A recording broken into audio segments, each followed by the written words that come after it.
Hello friends, welcome back to my channel. This is Teju from Teju's Kitchen.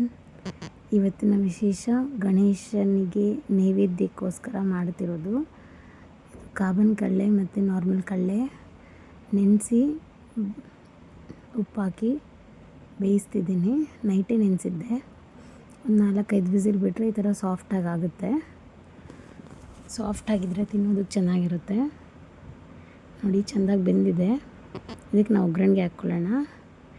ಎಣ್ಣೆ, ಸಾಸಿವೆ, ಜೀರಿಗೆ ಮತ್ತು ಕಡಲೆಬೇಳೆ, ಉದ್ದಿನಬೇಳೆ ಹಾಕಿ ಫ್ರೈ ಮಾಡಿಕೊಂಡು ಕರಿಬೇವು ಸೊಪ್ಪು, ಹಸಿಮೆಣ್ಸಿನ್ಕಾಯಿ ಹಾಕಿ ಚೆನ್ನಾಗಿ ಫ್ರೈ ಮಾಡ್ಕೊಳ್ಳೋಣ.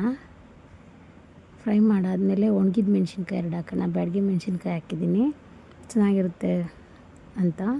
ಮತ್ತು ಸ್ವಲ್ಪ ಹಿಂಗು ಹಾಕಿ ಫ್ರೈ ಮಾಡ್ಕೊಂಡ್ಮೇಲೆ ಈರುಳ್ಳಿ ಹಾಕೋಣ. 2 ಮೀಡಿಯಮ್ ಸೈಜ್ ಈರುಳ್ಳಿ ಹಾಕಿದ್ದೀನಿ ಸಣ್ಣದಾಗಿ ಕಟ್ ಮಾಡಿ.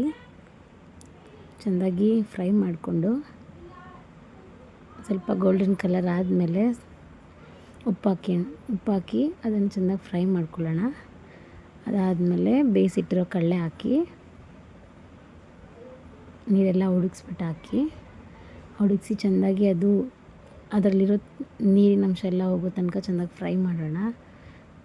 ಸಾಲ್ಟ್ ಚೆಕ್ ಮಾಡ್ಕೊಳ್ಳಿ. ಕಾಳು ಬೇಯಿಸೋವಾಗ ಹಾಕಿದ್ದೆ. ಸಾಲ್ಟ್ ಕಮ್ಮಿ ಇದ್ದರೆ ಸಾಲ್ಟ್ ಹಾಕ್ಕೊಳ್ಳಿ. ಚೆಂದಾಗಿ ಡ್ರೈ ರೋಸ್ಟ್ ಮಾಡೋಣ. ಒಳಗಡೆ ಅದರಲ್ಲಿರೋ ಕಾಳಲ್ಲಿರೋ ತೇವಾಂಶ ಎಲ್ಲ ಹೋಗಬೇಕು. ಇವತ್ತು ಕೊತ್ತಂಬರಿ ಸೊಪ್ಪು ನಮ್ಮ ಮನೆ ಪಾಟಲ್ಲಿ ಹಾಕಿದ್ದು ಯೂಸ್ ಮಾಡಿದ್ದೀನಿ. ಫಸ್ಟ್ ಟೈಮ್ ಕಿತ್ಕೊಂಡೆ ಗಿಡ ಬಂದಮೇಲೆ. ಸಖತ್ ಸ್ಮೆಲ್ಲಿದೆ. ಅಂಗಡಿಯಿಂದ ತಂದರೆ ಆ ಸ್ಮೆಲ್ ಬರಲ್ಲ. ಎಷ್ಟು ಫ್ರೆಶ್ ಆಗಿರುತ್ತಂದ್ರು. ಸೂಪರಾಗಿತ್ತು ಸ್ಮೆಲ್. ಗಿಡ ಎಲೆ ಕಟ್ ಮಾಡೋ ಟೈಮಲ್ಲೇ ಅದು ಹಾಕ್ಕೊಂಡು ಮೇಲೆ ಹಾಕಿ ಲಾಸ್ಟಲ್ಲಿ ಗ್ಯಾಸ್ ಆಫ್ ಮಾಡೋ ಟೈಮಲ್ಲಿ ಹಾಕೋಣ. ಚೆನ್ನಾಗಿರುತ್ತೆ. ಹಾಕಿ ಚೆನ್ನಾಗಿ ಮಿಕ್ಸ್ ಮಾಡಿ. ನಾನು ಡೆಸಿಕೇಟೆಡ್ ಕೋಕೋನಟ್ ಹಾಕ್ತೀನಿ, ಡ್ರೈ ಕೋಕೋನಟ್ ಪೌಡರು. ಆಲ್ಮೋಸ್ಟ್ ನಾನೆಲ್ಲ ಪಲ್ಯಕ್ಕೂ ಅದೇ ಹಾಕೋದು. ಅದು ಹಾಕಿದ್ದೀನಿ. ಪ್ಲಸ್ ಅದ್ರ ಜೊತೆಯಲ್ಲಿ ತುರಿದಿಟ್ಕೊಂಡಿರೋ ಫ್ರೆಶ್ ಕೋಕೋನಟ್ದು ಒಂದು 2 ಸ್ಪೂನ್ ಆಗೋಷ್ಟು ಹಾಕಿದೆ. ಚೆನ್ನಾಗಿರುತ್ತೆ ಕೋಕೋನಟ್ ಇದ್ದರೆ ಅಂತ.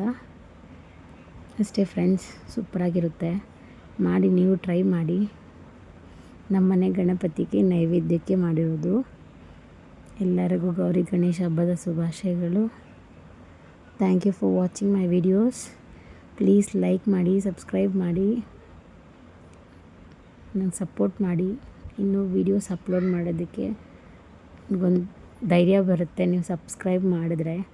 Thank you for watching. ಮತ್ತೊಮ್ಮೆ ಎಲ್ಲರಿಗೂ ಗೌರಿ ಗಣೇಶ ಹಬ್ಬದ ಶುಭಾಶಯಗಳು. ಇದು ನಮ್ಮ ಮನೆಯ ಪುಟ್ಟ ಗಣಪತಿ. Thank you everyone.